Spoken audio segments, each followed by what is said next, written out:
É por meio dos dons ministeriais que a igreja é nutrida espiritualmente, chegando à sua maturidade. Certamente, se faltar um dos 5 ministérios na igreja local, isso impedirá seu crescimento e saúde espirituais, deixando de funcionar de forma equilibrada. A igreja precisa de atividade e crescimento espirituais completos para atingir o aperfeiçoamento. Ela atingirá esse alvo através dos dons do ministério de Cristo. Meu nome é Patrícia Jacobi. Esse vídeo foi pedido do inscrito Leandro Fernandes. Se você, assim como ele, quer saber mais sobre os dons ministeriais, fica aqui comigo até o final para você não perder nada.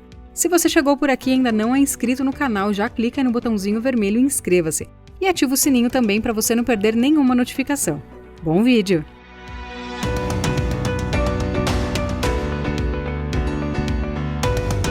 O texto de Efésios 4 nos fala de vocação, que significa eleição ou ministério. Nestes versículos temos a base para a constituição e os tipos de ministérios bíblicos.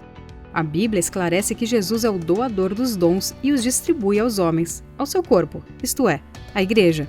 Em primeiro lugar, o ministério é considerado um cargo, porque é nomeado diretamente por alguém, no caso da igreja, por Deus.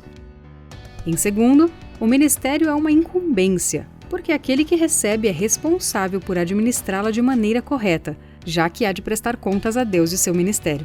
E em terceiro lugar, é considerado uma função, porque através deste serviço o ministério vai operar no reino de Deus, recebendo autoridade e unção concernentes a ela.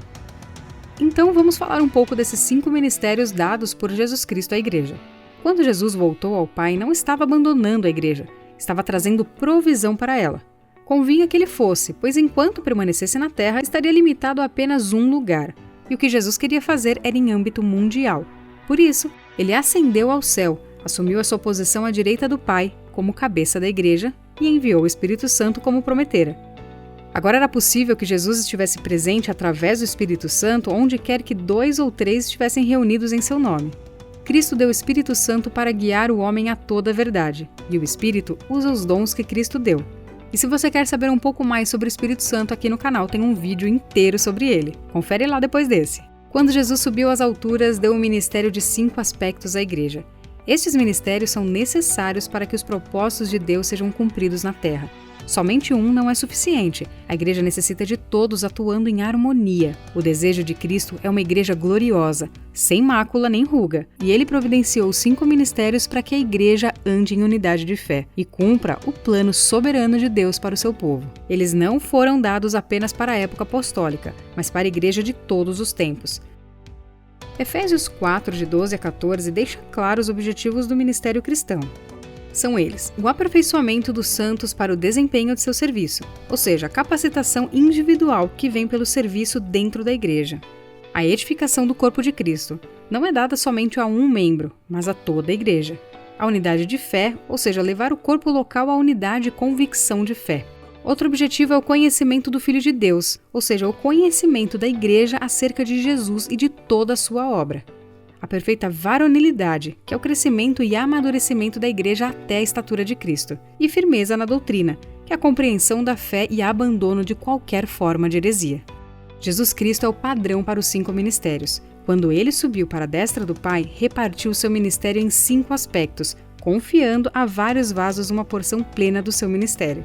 A respeito disso, vemos Cristo como apóstolo e sumo sacerdote em Hebreus 3:1, profeta em João 4:14, evangelista em Lucas 4:18, pastor em João 10:11 e mestre em João 3:2.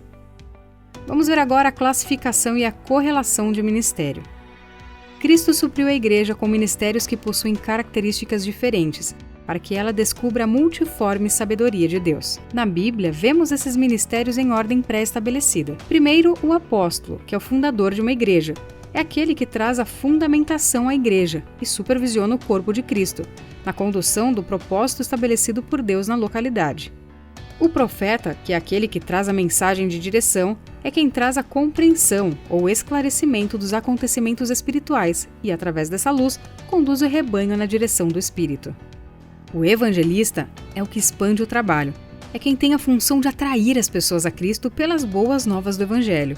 O pastor, que apacenta as ovelhas, é aquele que se dedica ao acompanhamento das vidas, visando o cuidado e o bem-estar espiritual delas. E por fim, o mestre é aquele que consolida a obra, é a pessoa que tem a capacidade de transmitir o conhecimento e interiorizá-lo nas pessoas, descortinando profundamente os mistérios divinos. Vejamos agora um resumo de cada um dos dons ministeriais. Se você está curtindo esse vídeo, já clica aí no gostei para eu saber, beleza? Primeiro, o ministério apostólico. Entenda o que queremos dizer a respeito do apóstolo nos dias de hoje. No Novo Testamento, a palavra grega vem do verbo apostelo. Apo é uma preposição que significa partir para fora, mais stelo, que é um verbo que significa apartar, enviar. Portanto, apostelo significa partir ou ser enviado com um objetivo, uma missão. Desta expressão originou-se o termo bem conhecido e usado, missionário, isto é, aquele que cumpre uma missão. A palavra missão vem do latim, mito, que significa enviar. Portanto, veremos que a designação de apóstolo pode ser plenamente compreendida com a conotação de missionário. Sobre a função e os objetivos do ministério apostólico, a principal delas é fundar uma igreja local, assegurando que ela possua uma fé sincera. O apóstolo é usado por Deus como canal para exercer os demais ministérios, manifestando liderança espiritual. Tem a responsabilidade de fundar a embaixada do reino no local para onde foi enviado. Posteriormente, passa a supervisionar o campo, à medida que vai crescendo o número de congregações. Vejamos agora o ministério profético. A palavra profeta vem de um vocábulo grego cujo significado tem a raiz verbal que significa profetizar, entregar uma mensagem de alguém para outro. Podemos dizer que profeta é aquele que fala a outrem da parte de alguém. Neste sentido, Arão foi profeta de Moisés. Jesus é identificado como profeta de Deus. A mensagem do profeta pode ser predição de futuros, como no caso de Ágabo, ou de Paulo ao predizer a manifestação do anticristo. Também pode ser inspiração de doutrinas ou exortação e edificação. Uma das principais finalidades do ministério profético no Antigo Testamento era de trazer aos homens a revelação das verdades eternas, encerradas nas Sagradas Escrituras da Antiga Aliança. Em Malaquias, essas revelações findam cerca de 400 anos antes de Cristo. As últimas palavras do profeta Malaquias, registradas no seu livro, deixam a transparecer a ideia de retirada, ausência ou uma despedida de séculos. Donald Guy diz: desde então, o ofício de profeta permanece, não para acrescentar algo à perfeita revelação das Escrituras, mas para edificar o corpo de Cristo, mediante o inspirado e inspirador dom de um ministério que interpreta e aplica essas Escrituras, com nova luz, vida e poder, a cada geração e a cada circunstância, por uma renovada e imediata operação do Espírito Santo.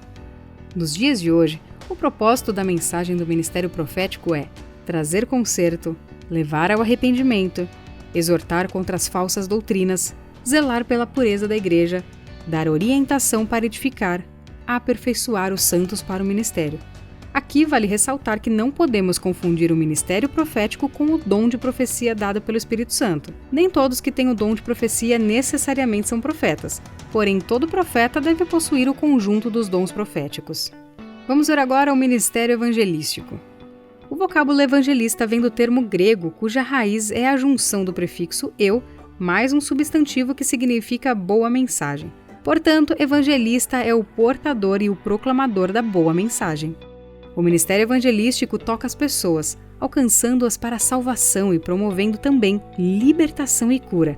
Devemos estar cientes que o evangelho pode ser anunciado por todos os cristãos, porque todos são testemunhas de Cristo. Porém, nem todos têm o dom de evangelizar.